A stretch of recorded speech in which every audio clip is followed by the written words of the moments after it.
Lilipat na sana kami, no? At dahil nga sa gagawa kami kay Rika, no? So plano ko sana doon sa apartment. Kaya lang sabi ni Ekang, wag mo na daw kaming lumipat. 42 ng hapon at nagpahinga lang kami ngayon. Agog. Parang na akong may anak ko. Oo nga. Ang pom.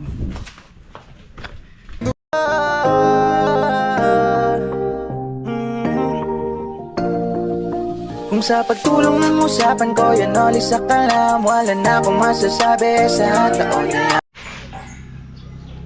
Good morning. Magandang umaga po muli sa inyong lahat. Ito po, 7:42 ng umaga. At dito ako sa bahay, dumiretso. Kasi nga, dala-dala ko yung wheelchair. At dito ko muna ilalagak sa bahay. At ibababa ko muna nandun sa sasakyan. Ayan, at maya-maya, tapos na ito, ay diretso na ako doon sa location at baka doon na ako maligo. At magpapatulong ako sana. Ayan si Buyet. Ayan, pwede patulong. Baba natin yun, wheelchair. Kasi pinsan Buyet. Ayan. Alright.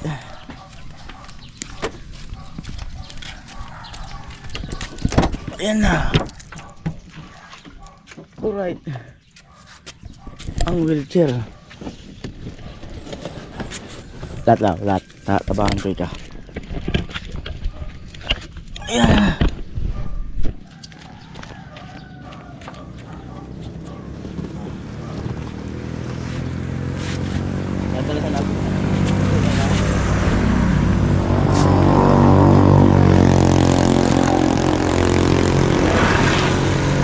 So doon na lang namin aabutan ni Boyet. Ano ko muna itong upuan. Ayun, lagayin ko ng damit.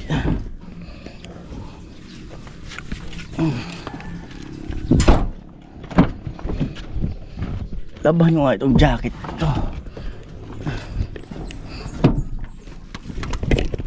Ayan. Alright. Ayan na.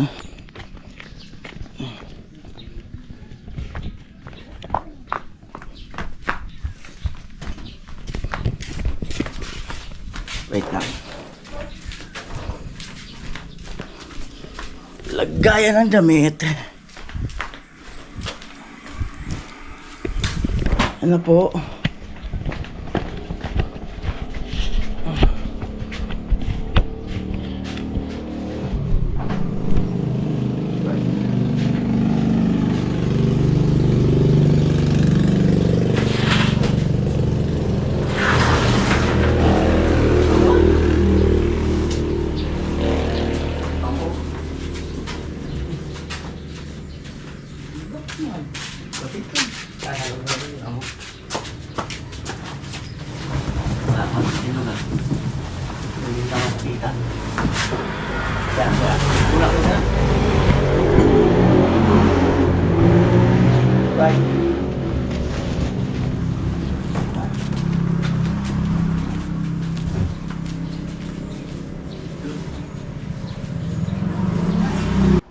Yan po, coffee break. Si Buhit kaya, nagkape na yun?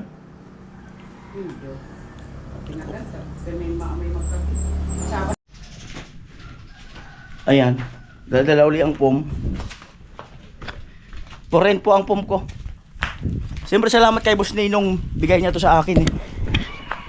Galing pa to ng Boreas. Ay si Mama. Bahay.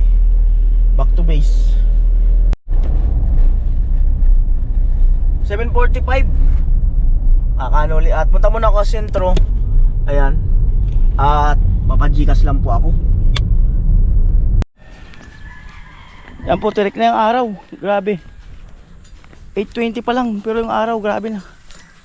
Ayan. Si Rika, oh. Parang hindi ko nakilala.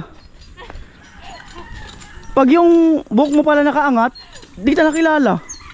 Oo. Nakilala ko lang yung sombrero. Igib ka? Ay, sorry ka nag-iigib. Good morning, kumusta? Okay naman.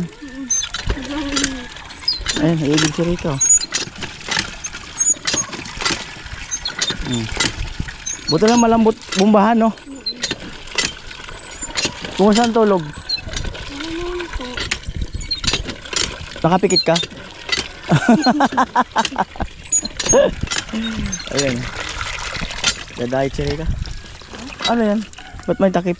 Nilalagyan ko kasi Para? Oh!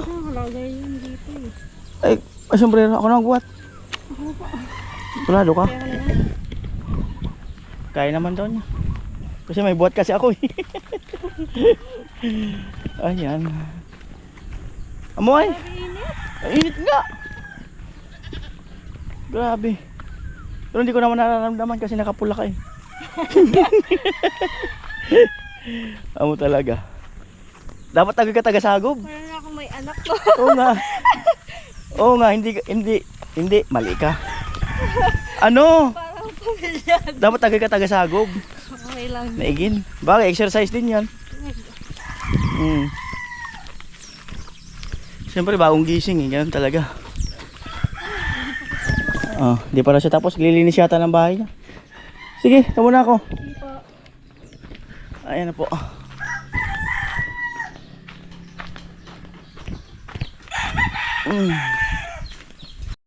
Yan, Kalawakan. Oh. Yun. Sabado, ang bilis ng araw. Bukas linggo na. Lunes. Napakabilis ng araw, parang linggo lang yung nakaraan ah. Parang yung araw ay ano? Parang ayan po yung bahay ni Ekang, mayroon ng liston. Morning. Morning. May liston na yung bahay ni Ekang. Ayun, liston na sa baba, pati sa loob. Ewan ko lang kinatapos sa loob. Yan. Duman ako dun eh. Kay mama mo. Dahil kala ko di ka pupunta. Ang sabi niya, dala mo raw. Para silo. Puan namin. So ayan po, gumanda na. At hinukay din nila. Hukay din ni tatay daw. Ayan, pantay-pantay din. May liston na. Ayan, may liston na rin sa loob. Ayan, paikutan na yung liston. At bumbilya tayo, wala pa tayo no? At ay mga kanoli, meron ng yan, may wiring na dito. Ayan, isang ilaw, may saksakan, isang ilaw, tapos may breaker. Ayan, sa kusina. At ito mga kanoli ay hindi namin to pinagana, no? Abang lang to. At kung gusto nila Ekang na mag-tap doon sa kanyang lola, bahala na sila. So labas na po kami doon mga kanoli, no? So basta ito ay nilinyahan na namin to na po pwede silang mag-temporary, no? Kasi kung sakali man magkaroon ng problema ay kami ang hahanapin, no? Kaya ayaw naming mag-tap doon sa pinakampuno. So basta ito ay i-ready na lang yan, explain namin na i-on na lang yan. So bahala na sila Ekang dyan kung ano yung pinaka... Ayan po, tanghalian na kami. Ayan. At mamaya-maya kapahinga-pahinga tapos kumain. Babalik kami sa apartment. Pwede naman sa kami dyan, parang camping style kasi ilang araw lang naman. So ang problema namin, meron kami mga personal na gamit, di ba? At ayaw di ko rin na doon kami kina Rika. Although welcome kami, kaya lang siyempre babae pa rin yun eh. At doon na lang kami sa apartment. At least kami lang. Yan. Yan na po. Amo. At mamaya-maya ay iiwan na namin kay Ekang yung susi. Kasi at wala na talaga kaming gagawin dyan. Tapos Kang yung ano, nag-wiring na kami dyan ng para sa ilaw, saksakan, meron na yan. Kayo na lang magkabit doon kung sa anong plano nyo. Kasi hindi kami pwedeng makialam dyan. Kasi may linya na siya sa loob. Oo, kasi kung sakali magkaroon ng problema yan, ang kakasuhan yan kami. Kasi ang mga ganyan kasi pagtatap. Ngayon kasi ang kailangan may sarili ka ng kontador eh. Yung pagtatap, bahala na kayo, basta labas na kami nun. Ang malaga, meron ka ng bahay saka si Joshua. Yun. Kasi yung mga yan, may mga dokumento pa yan eh. Sa kasuriko. Yung pag-ano yan. Tignan mo yung kay Rika, hanggang ngayon wala pa kasi wala pa yung mga dokumento. Yun. Iwas lang kami. Amo. Ayan po, eto. 2:40 to ng hapon at nagpahinga lang kami ngayon. Kasi nga depende pa kung anong mapag-ano mamaya, kung matutuloy nga ba yung paglilipat namin ngayon or bukas. Ayan. Kasi nagsuggest si Ekang na dito muna kami hanggang matapos yung bahay ni Rica. At ayun nga po mga kanoli, bali lilipat na sana kami, no? At dahil nga sa gagawa kami kay Rica, no? So plano ko sana doon sa apartment. Kaya lang sabi ni Ekang, wag muna daw kaming lumipat, antayin daw namin yung kanyang mama bago namin i-turn over yung kanyang bahay.